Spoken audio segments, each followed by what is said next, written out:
ಮೋದಿ ಸರ್ಕಾರಕ್ಕೆ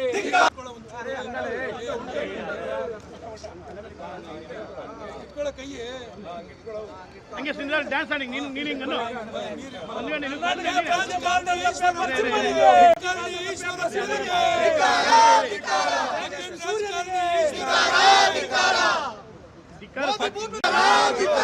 ಮೋದಿ ಬೂಟು ನೆಕ್ಕುತ್ತಿರುವ ಸಂಸದರಿಗೆ ಹೇಳಿ ಧಿಕ್ಕಾರ.